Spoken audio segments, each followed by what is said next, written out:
And his loyal army of fans have followed him into the 90s. Gary Numan, thanks for coming in tonight. Pleasure. Now, apparently that intro was slightly wrong. You only had one single without a guitar on. Yeah, I had one album in 1979 that had no guitars. But before that and since, I've done about 15, I think it is. They've all had guitars in it. I love guitar. Because you play yourself, don't you? Yeah, I started by playing guitar. I was a punk rocker before I got into electronic stuff. Were you? What, with all the hair and the coloured sprays? No, I never had enough hair to do that, ever. I used to like it. I used to like But Friends Electric and Carl both went to #1 straight away, didn't they? Was that a big surprise to you? Our Friends Electric was, very much so. Because Carl's was afterwards, you follow the #1, you'd expect it.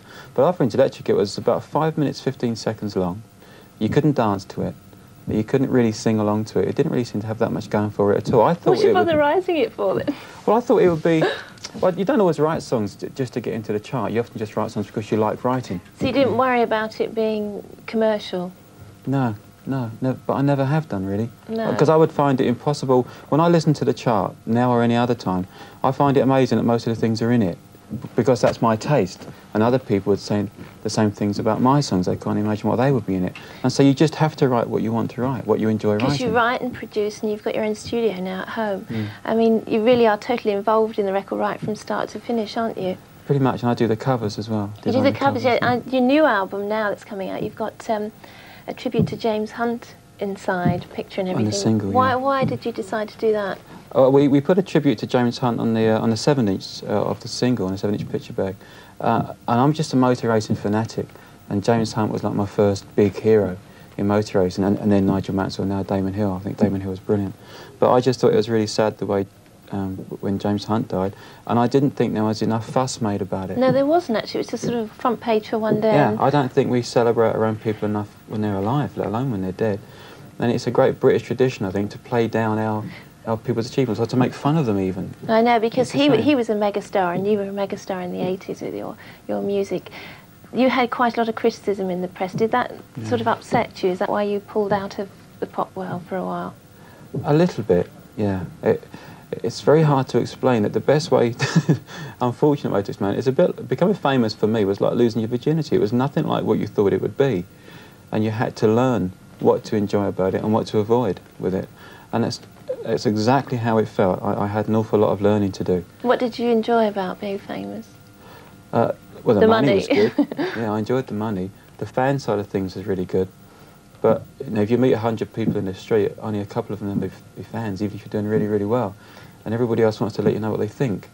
And I found the public side of things could be a little bit difficult sometimes. I wasn't quite prepared for the resentment and the jealousy that came with it. It only happens in the first few years, it seems to me. Once you've been around for a long time, people get used to you being famous. They only ever know you as being famous, and all that silly business disappears.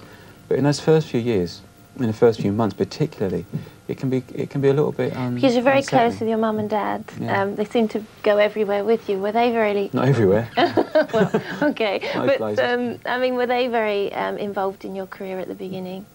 Well, they actually gave up their life savings to finance the first recording and so on. So I owe everything to them. Did you make an awful lot of money in those days? Yeah. To be honest, I don't like talking about money much, but because it always seems a bit flash. But more than I could ever spend, ever need, not ever spend, ever need really. And I don't want. Did you miss it when you you sort of went out of the limelight and kept yourself to yourself for a few years? Did you miss the limelight? The reason I got out of it was more because touring. I didn't feel natural touring. I felt very out of place. I knew I had a lot to learn. I didn't feel like I was very good at what I was doing. And I just felt awkward and like I didn't belong there. But I still wanted to make records, so I stopped touring for about 3 or 4 years. And went to fly your planes? Yeah, got into flying. Must talk about your plane. Because what's the plane that you own? It's called a Harvard. It's a World War II aeroplane. And you do displays and everything. I didn't think a lot of people realise that. I mean, you do all loop-de-loops and everything at air shows. I do low-level exhibition flying, formation aerobatics, World War II aeroplanes. We're 4 to 6 feet apart. And I'm what they call an evaluator, so I actually examine people. So if you wanted to be a display pilot, or anybody, if an airline pilot wants to become a display pilot, he comes to me, or somebody like me, and I find out if it's good enough or not. That's two amazing achievements. Yeah, because I sometimes turn up with blue hair. So you're not good enough, sorry. And this airline pilot has to... Well, we're going to hear you a bit later on singing your new version of Cars, which has had a remix and a revamp. And been redone. Are you going to have a new image with it? Possibly for the tour. I'm touring later in the year, and probably for that, yes. Well, good luck with it, and thanks for coming in, Gary. Thank you, pleasure.